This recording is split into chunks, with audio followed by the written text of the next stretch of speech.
बोलो गुरुदेव भगवान की जय। प्यारे कृष्ण कन्हैया लाल की जय। श्री लिंग महापुराण पूर्व भाग चल रहा है। आज है 37वां अध्याय। नंदी के जन्म का वृत्तांत, ब्रह्मा तथा विष्णु का परस्पर संवाद और शिव द्वारा दोनों पर अनुग्रह करना। सनत कुमार बोले, हे नंदीश्वर, आपको पार्वती पति महादेव का सानिध्य कैसे प्राप्त हुआ?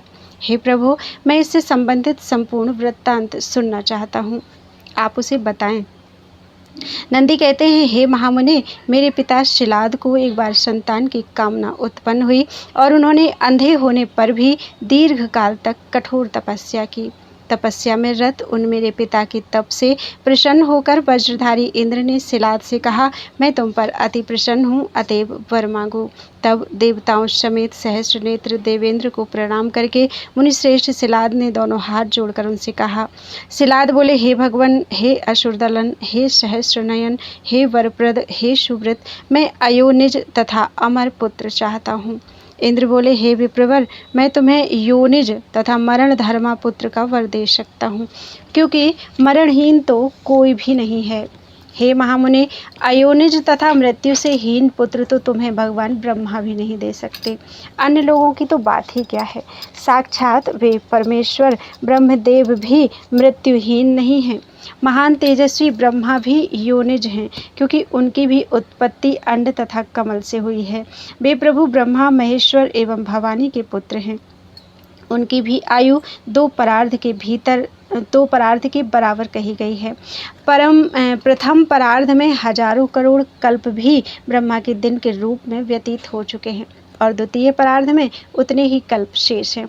अतएव हे विप्रेंद्र, अयोनिज तथा मृत्युहीन पुत्र की आशा प्रयत्न पूर्वक छोड़ दीजिए और अपने तुल्य पुत्र ग्रहण कीजिए। नंदीश्वर बोले, उनका यह वचन सुनकर शिलाद नाम से लोक विख्यात मेरे पुण्यात्मा पिता ने सचीपति इंद्र से कहा।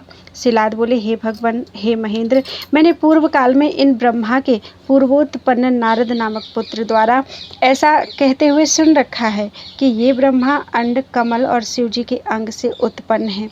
तो हे महाबाहु, मुझे आप शीघ्र बताइए कि ऐसा कैसे है। दक्ष प्रजापति तो पद्मयोनि ब्रह्मा जी के पुत्र हैं। इस प्रकार दक्ष की पुत्री हिरण्यगर्भ ब्रह्मा की पौत्री हुई, तो फिर वे प्रभु ब्रह्मा उन दाक्षायणी के पुत्र कैसे हुए? इंद्र बोले, हे विप्र, इस स्थिति में आपका संदेह करना युक्तिपूर्ण है, किंतु मैं आपको इसका कारण बता रहा हूँ। तत्पुरुष नामक कल्प में परमेष्ठी शिव की सृष्टि करने की इच्छा हुई और उन परमेश्वर ने ध्यान करके कलायुक्त ब्रह्मा जी को उत्पन्न किया। जनार्दन, जगतपति, नारायण, विष्णु भगवान मेघवाहन कल्प में 1000 दिव्य वर्षों तक मेघ बनकर अत्यंत सम्मान तथा आदर के साथ महादेव शिव के वाहन बने रहे। महादेव शिव ने अपने में भगवान विष्णु की भक्ति देखकर उन्हें ब्रह्मा जी सहित संपूर्ण जगत रचने की आज्ञा दी। तभी से उस कल्प को मेघवाहन नाम से कहा जाता है। उन विष्णु को देखकर उन्हीं के देह से उत्पन्न जनार्दन पुत्र हिरण्यगर्भ ब्रह्मा ने अपनी तपस्या से शंकर जी को प्राप्त कर उनसे कहा, विष्णु आपके वाम भाग से उत्पन्न है, वाम अंग से उत्पन्न है तथा मैं आपके दाएं अंग से उत्पन्न हूँ। फिर भी उन विष्णु ने मेरे साथ संपूर्ण जगत की रचना की। यद्यपि जगन्मय विष्णु ने मेघ बनकर आप देव जगत गुरु महेश्वर का दिन रात वहन किया है, फिर भी हे विभो, हे शंकर, मैं उन नारायण से भी बढ़कर आपका भक्त हूँ।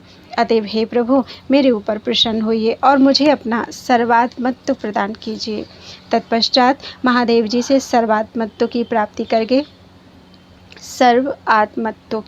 करके ब्रह्मा जी ने शीघ्रतापूर्वक क्षीर सागर पहुँचकर वहाँ एकार्णव में पुरुषोत्तम विष्णु को भीषण अंधकार में मानस निर्मित स्वर्ण रत्न खचित दुर्जनों द्वारा दुष्प्राप्य तथा सनक आदि पुण्यात्माओं द्वारा अगोचर शुभ्र एवं दिव्य भवन में देखा।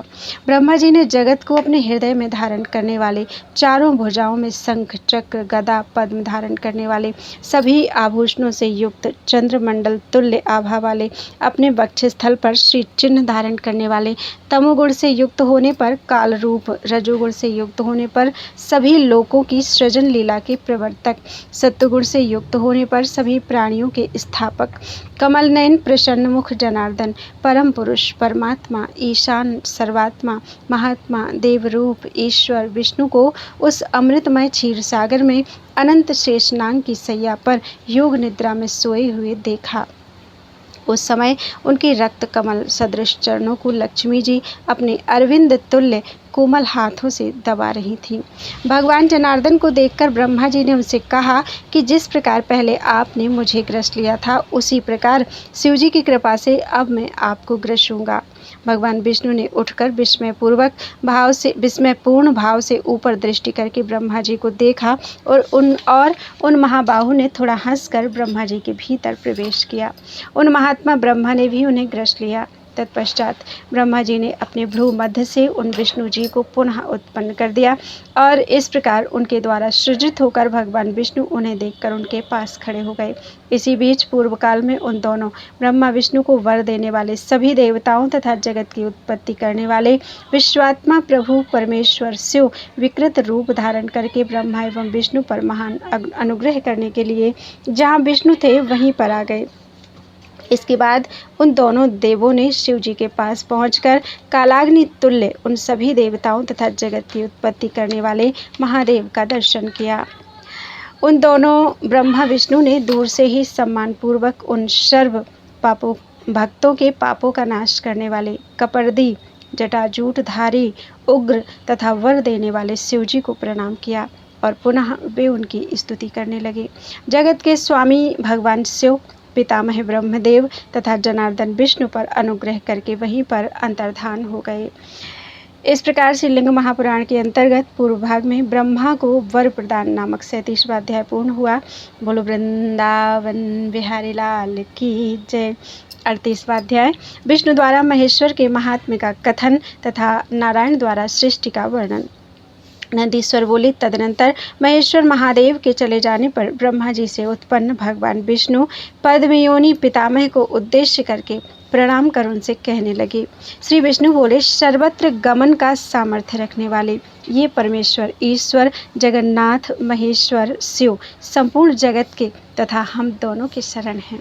हे ब्रह्मन, मैं महात्मा शिव के वाम अंग से जायमान हूँ तथा स्वयं आप महादेव रुद्र के दाहिने अंग से उत्पन्न हुए हैं। अतएव इस विषय में सम्यक विचार कर ऋषियों ने मुझे प्रधान तथा प्रकृति एवं आपको अव्यक्त अज तथा पुरुष कहा है। इस प्रकार अविनाशी ईश्वर महादेव को हम दोनों का भी कारण तथा संपूर्ण जगत का स्वामी कहा गया है। उन देवेश विष्णु का वचन सुनकर उन पद्मयोनि ब्रह्मा ने भी वर प्रदान करने वाले पूज्य महादेव को बार बार प्रणाम किया तथा उनकी स्तुति की। इसके अनंतर 12 रूप धारण कर जनार्दन विष्णु ने जल से व्याप्त भूमि को लाकर पुनः पूर्व की भांति स्थापित किया। तत्पश्चात भगवान विष्णु ने नदों तथा समुद्रों को पहले की भांति कर दिया। पुनः पृथ्वी को ऊंचाई एवं निचाई से रहित कर भूधर की आकृति वाले उन भगवान ने उस समतल धरा पर समस्त पर्वत स्थापित किए। भूलोक आदि 4 लोक पूर्व की भांति रचे। पुनः बुद्धिमानों में श्रेष्ठ प्रखर प्रतिभा वाले तथा ऐश्वर्य संपन्न भगवान विष्णु ने मुख्य सर्ग, तिर्यक सर्ग, देव सर्ग, मनुष्य सर्ग, अनुग्रह सर्ग एवं कौमार सर्ग रचने का विचार किया।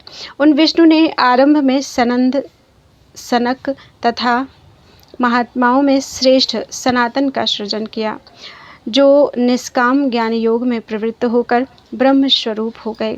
इसके बाद सबके स्वामी भगवान विष्णु ने मरीचि, भृगु, अंगिरा, पुलस्त्य, पुलह, क्रतु, दक्ष, अत्रि, वशिष्ठ, संकल्प, धर्म तथा अधर्म को योग विद्या से रचा। अव्यक्त जन्मा ब्रह्मा की ये 12 संतानें हैं। शाश्वत विष्णु ने आरंभ में ऋभु तथा सनत कुमार का सृजन किया। पूर्व में उत्पन्न वे दोनों कुमार ऊर्ध्वरेता, दिव्य, ब्रह्मवादी, सर्वज्ञ, सभी प्रकार के भावों से संपन्न तथा ब्रह्मा जी के ही सदृश थे। हे शिलाद, इस प्रकार मुख्य आदि सर्गों की सृष्टि करके विश्व की रचना करने वाले पद्मयोनि ने समस्त युग धर्मों को प्रतिष्ठित किया। इस प्रकार श्री लिंग महापुराण के अंतर्गत पूर्व भाग में वैष्णव कथन नामक 38वां अध्याय पूरा हुआ। बोलो वृंदावन बिहारी लाल की जय।